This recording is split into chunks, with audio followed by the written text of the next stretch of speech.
Now, the respected credit agency Standard & Poor's cut the credit rating of Greece today, saying it might downgrade it even further if the Greek government's austerity programme doesn't seem to be effective. This is bad news for a key member of the Eurozone, and it comes amid public unrest in Greece.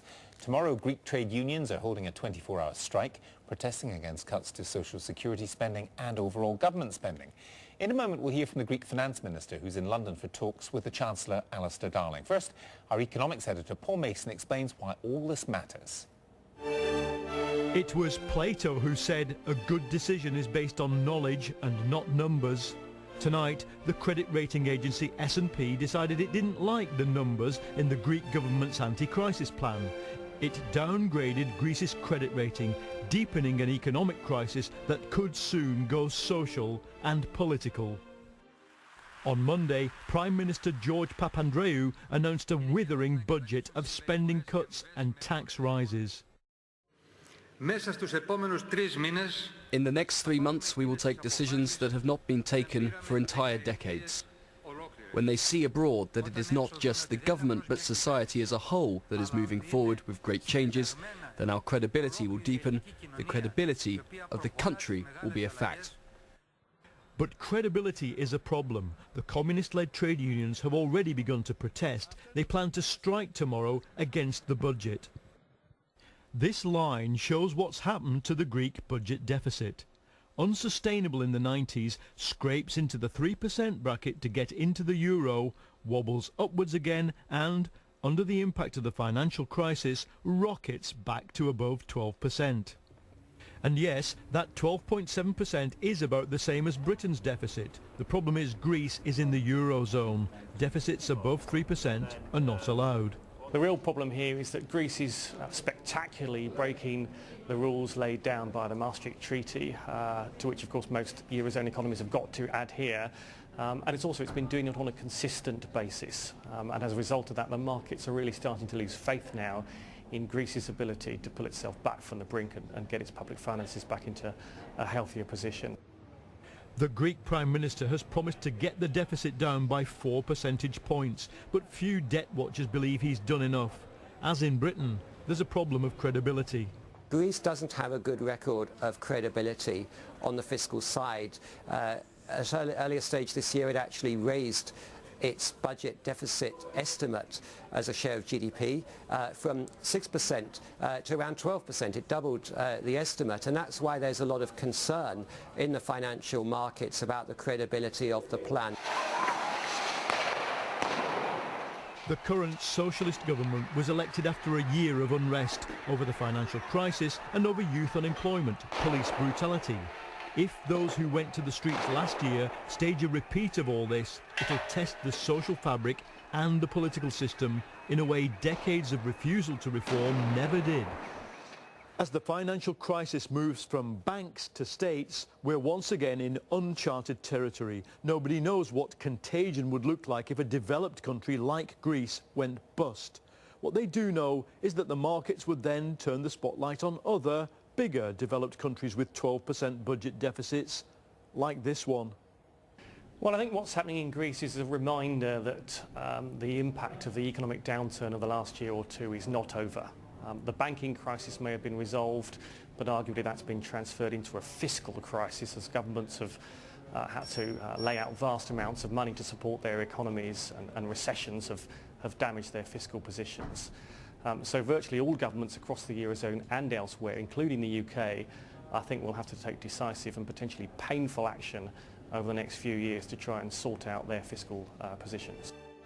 Greece experienced soar-away growth with the launch of the single currency, but now the past is catching up with it. If the reforms go through, the Greece we've known will change. Paul Mason reporting. A little earlier, I spoke to the Greek finance minister, George Papakonstantinou, about the S&P downgrading, which came after Greece's austerity measures were announced. I asked him if this suggested the markets don't believe the Greek government has got a grip on its economic problems. Well, we're obviously disappointed at the downgrade by S&P. We think it doesn't reflect the kind of initiatives we are taking. But we knew that convincing the markets and addressing the credibility gap that we have at the moment will take time. And in fact, months, weeks will pass before markets are convinced that what we're actually saying is what we intend to do: cut expenditures, bring the deficit down, tackle the debt. So that's going to take time, because I noticed that your Prime Minister said Greece must change or sink. At the moment, the markets think it's more like sink than change.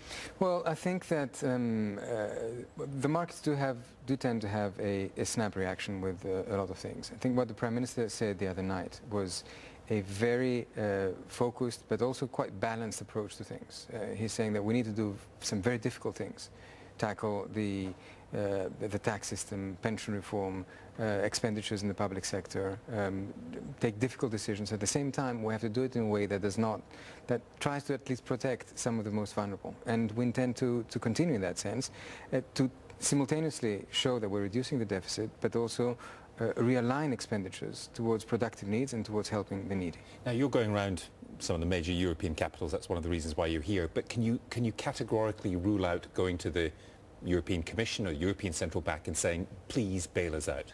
Absolutely. We have made it very clear that we intend to play by Eurozone rules. Under Eurozone rules, there is no such scenario, and we will do what it takes to make sure that our deficit comes under control. We have set out a medium-term strategy to bring it under 3% in 2013, a very hefty reduction in 2010 by 4 percentage points, which is over 8 billion euro, and we're determined to go in that direction. And you won't default? Absolutely not. There is no such scenario. There is no plan B. There is no such discussions. If you were not in the Eurozone, you would devalue, wouldn't you?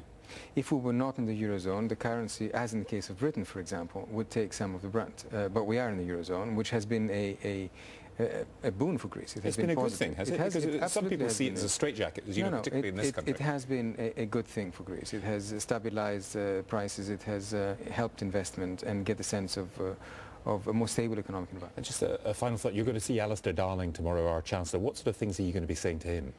Well, it will be interesting to compare notes. Well, you think our problems are going the same way as yours? No, but the UK also has deficit problems, and its debt has increased a lot in the last few years. It is in a different league for a number of reasons, not least of which is the fact that it's not a member of the Eurozone. But basically what I want to do, and what I did yesterday with my counterparts in Berlin and Paris, is to explain the initiatives. This is a credibility thing. Yes, that we build about. The kind of credibility that was badly destroyed by the previous government, and that we know takes time to rebuild. And this is what this is about. So, but is there something that we could learn from Greece in terms of austerity? It's pretty tough medicine. Perhaps we will need, there are differences clearly, but we will need the same kind of medicine. You know, just like Greece could not do and should not do what Ireland did, because we're a different country with different structures, not as high public sector wages, for example, as Ireland.